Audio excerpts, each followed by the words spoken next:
wabarakatuh. Saya Husna Atira binti Mazin. Jadi untuk tugasan 2 iaitu MUZK3362, hari ini saya akan membentangkan tentang langkah-langkah penyampaian pengajaran dan juga pembelajaran PDP, aktiviti musikal yang kreatif dan berkesan dalam kelas. Jadi sebelum kita masuk kepada langkah-langkah penyampaian PDP ini, kita kenali dulu, kita ketahui itu apa yang dimaksudkan muzik terlebih dahulu. Jadi, muzik ini dapat didefinisikan sebagai cabang seni yang menggabungkan bunyi-bunyi vokal dan instrumental yang disusun secara sistematik dan memiliki kualiti tertentu. Jadi kat sini, maksud adanya bunyi-bunyi vokal ni macam nyanyian, iaitu suara yang dikeluarkan daripada kita. Dan untuk bunyi instrumental pula seperti bunyi alat-alat muzik seperti gitar, piano, drum dan sebagainya. Jadi, apabila penggabungan vokal iaitu suara kita dengan alat muzik ini digabungkan, ia menghasilkan sesuatu bunyi yang tersusun. Kerana bunyi itu sedap didengari, dia kata seperti merdu. Muzik juga mempunyai elemen-elemen seperti harmoni, irama dan juga melodi. Melalui muzik ini juga kita boleh menyampaikan, kita dapat ekspresikan kita punya emosi melalui muzik ini. Jadi lepas kita dah tahu apa itu yang dimaksudkan dengan muzik, kita masuk kepada apa itu yang dimaksudkan dengan aktiviti musikal. Jadi, aktiviti musikal ini merujuk kepada tindakan atau aktiviti yang melibatkan penciptaan, persembahan atau pengalaman muzik, di mana aktiviti musikal ini merupakan aktiviti yang kita cipta, tidak kira lah melalui persembahan ataupun sebagainya. Lepas tu, aktiviti musikal ini juga tidak terhad kepada persembahan dia ke atas pentas sahaja. Malah aktiviti musikal ni dia melibatkan suatu proses kreatif seperti penulisan lagu ataupun pengubahan lagu. Contohnya pembelajaran melalui pendidikan muzik, adanya kita mempelajari tentang membaca not muzik macam semi brief, minim, project, verbal dan sebagainya. Jadi kita masuk kepada aktiviti musikal. Aktiviti musikal ini terbahagi pada beberapa lah. Antaranya macam bahasa muzik, recorder, apresiasi muzik, muzik dan gerakan serta nyanyian. Tapi pada hari ini saya akan fokuskan kepada 2 sahaja, iaitu muzik dan gerakan serta nyanyian. Kita pergi kepada apa itu yang dimaksudkan dengan muzik dan gerakan terlebih dahulu. Muzik ni merupakan seni atau bentuk ekspresi yang melibatkan suara dan bunyi yang disusun dalam pola yang teratur. Macam yang saya bagi tahu sebentar tadi, bahawa muzik ni dia melibatkan bunyi yang dikeluarkan daripada suara kita yang tersusun. Manakala gerakan pula dalam konteks seni atau aktiviti fizikal, dia merujuk kepada tindakan atau pergerakan tubuh untuk sampaikan ekspresi ataupun makna yang tertentu. Maksudnya gerakan ini merupakan apabila tubuh badan kita ni bergerak secara bebas lah. Dan mungkin melalui gerakan tubuh badan kita ni juga kita nak sampaikan sesuatu mesej ataupun makna lah yang tertentu. Gerakan ni merupakan mesej yang memenuhi aktiviti kanak-kanak untuk penglibatan yang aktif dalam situasi pembelajaran muzik. Seperti yang kita tahu, murid sekolah rendah ni dia ni aktif. Jadi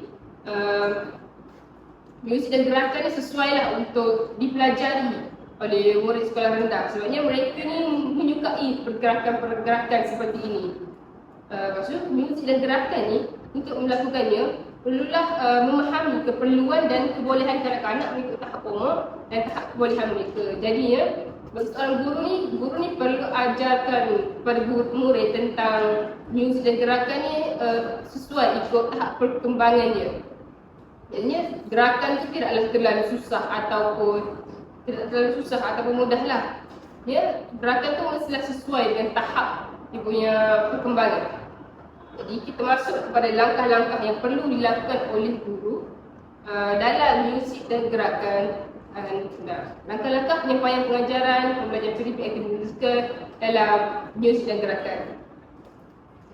Langkah yang pertama adalah guru perlu memperkenalkan aktiviti pemanasan, iaitu aktiviti pemanasan ni di mana guru ni memperkenalkan konsep muzik terlebih dahulu dan gerakan seperti tempo, dinamik dan irama. Contoh macam tempo, guru memperkenalkan kepada murid tempo. Macam mana? Kalau tempo tu lambat, tempo tu cepat, mengikut muzik yang diperdengarkan itulah dan pergerakan yang sesuai mengikut muzik yang dipasang. Contohnya, guru ni boleh berikan contoh yang mudah, yang sesuai lah dengan tahap perkembangan kanak-kanak tu. Contoh macam tahun 1, tahun 2, yang sesuai macam tepuk tangan, gerakan kaki macam tu, dan lakukan demonstrasi di dalam kelas supaya murid ini lebih faham dan mudah untuk mereka mengikuti gerakan yang diajarkan yang diiringi dengan muzik tersebut. Contoh macam lagu Rasa Sayang yang diambil daripada buku teks pendidikan muzik tahun 2. Macam bila kita nyanyi lagu Rasa Sayang jadi guru ni bolehlah ajar kanak-kanak tu nyanyi sambil tepuk tangan. Contoh macam Rasa sayang rasa sayang sayang sambil gerakkan kaki. Maksudnya mengajarkan murid-murid ini tentang pergerakan yang mudah-mudah terlebih dahulu ikut dia punya tahap lah. Berdasarkan SKP, aktiviti pemanasan ini diberikan peluang kepada pelajar untuk selaras dengan pergerakan tubuh pada mereka serta dapat tingkatkan pemahaman antara keberkaitan antara muzik dan juga pergerakan. Jadi, aktiviti pemanasan ini dibagi peluang kepada murid-murid ini untuk dia seimbangkan, diseiringkan muzik dengan pergerakan. Maksudnya bila mereka dengar muzik tu, mereka ni dapat selaraskan macam mana mereka patut bergerak, macam dapat sesuaikan dengan muzik yang dimainkan. Jadi guru ni perlu berikan arahan yang jelas agar murid dapat mengikuti aktiviti yang dijalankan tu dengan lebih berkesan. Jadi apabila murid dapat ikuti aktiviti yang dijalankan tu, pengajaran yang dijalankan dalam kelas pada hari tersebut akan berjalan lancar dan berkesan lah. Jadi kita pergi kepada langkah yang seterusnya, iaitu merancang pengajaran yang sistematik, di mana guru ni pengajaran muzik yang dirancang tu haruslah jelas dan sistematik agar setiap aktiviti yang dilakukan dapat capai objektif pembelajaran. Maksudnya pada contoh kelas pada hari itu, guru tu nak ajar murid, nak sesuaikan mereka punya cara pergerakan dengan tempo muzik dia. Jadinya guru ni perlulah buat perancangan awal terlebih dahulu bagi memudahkan pengajaran yang dijalankan tu mencapai matlamat yang nak dicapai. Jadi pemilihan muzik dan gerakan perlulah bersesuaian dengan tahap perkembangan murid. Seperti yang saya bagi tahu tadi lah, tidak terlalu laju, tidak terlalu perlahan. Contoh macam untuk murid tahun 3 yang lagu yang diambil ni dan buku teks tahun 3 lah, iaitu lagu Anak Itik Ubi. Mereka boleh dah nyanyi lagu Anak Itik Ubi mandi dalam kolam sambil buat gerakan macam itik, kena kepak-kepakkan tangan ataupun jalan macam berkira-kira macam itik tu lah. Kadang untuk tahun 6 pula, kita tahu tahun 6 ni dah dalam fasa nak masuk ke alam remaja. Jadi kita boleh bagi muzik macam lagu Negaraku supaya mungkin lagu Negaraku ni tak ada pergerakan kan, kita berdiri dengan tegak. Jadi lagu ni mungkin membantu murid ni menghayati makna lagu tu. Malah bukan lagu Negaraku, lagu yang Anak Itik Ubi tadi mungkin dapat membantu murid menghayati lagu tersebut, makna yang nak disampaikan sambil menari. Secara langsung murid ini dapat seimbangkan dan menggabungkan muzik bersama gerakannya yang sesuai. Seperti yang kita tahu kanak-kanak ni lah, apabila mereka ni rasa seronok, mereka ni rasa terhibur, tak stres belajar ni, mereka ni akan lebih aktif, akan lebih bersemangat nak terlibat dalam aktiviti yang dijalankan di dalam kelas tersebut. Jadi kita masuk pada langkah yang ketiga, iaitu melakukan penilaian berterusan. Guru ni perlu melakukan penilaian yang berterusan dan maklum balas positif kepada murid ni. Jadi penilaian yang berterusan dalam pembelajaran muzik dan gerakan memberikan galakan kepada murid untuk memperbaiki dan kekalkan motivasi ni. Bila guru ni buat penilaian, di sini guru ni dia dapat tengok murid ni macam mana, apa dia punya kelemahan. Jadi bila dah dilakukan penilaian ni, guru dapat lakukanlah strategi untuk menambah baikkan lagi dia punya muzik dan pergerakan murid tersebut.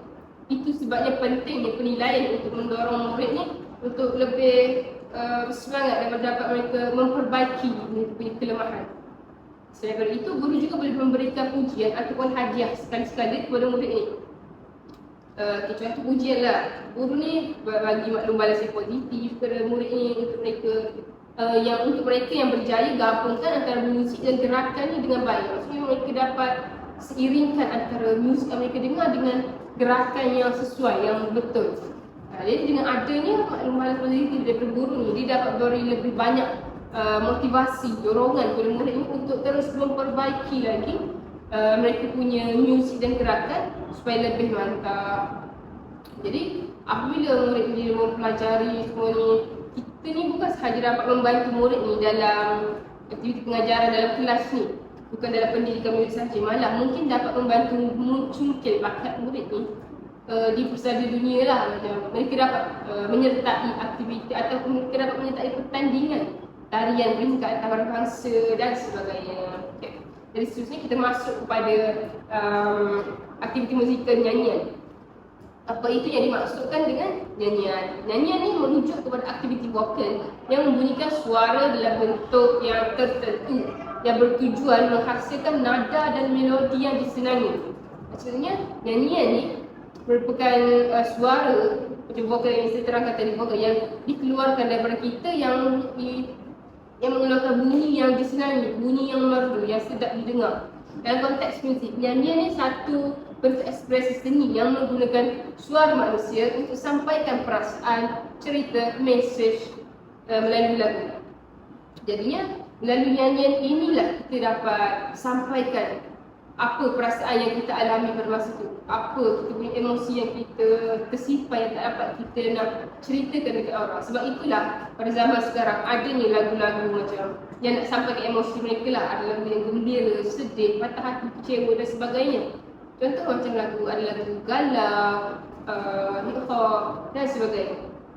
Maksudnya nyanyian ni bukan sekadar kita nak hasilkan bunyi, tapi dia merupakan cara untuk kita sampaikan ekspresi emosi dan membina komunikasi melalui suara, di mana terjadinya komunikasi ni mana apabila pendengar ni didengar nyanyian kita ni, difaham apa yang nak kita sampaikan dengan apa yang nak kita ceritakan melalui lagu tu. Macam tu. So, nyanyian ni dia bukan saja melibatkan kata-kata lah yang kita sebut tu, tapi dia juga dapat memberikan kita pemahaman dan juga penghayatan maksud ataupun makna sebalik lirik yang kita nyanyi tu. Okay.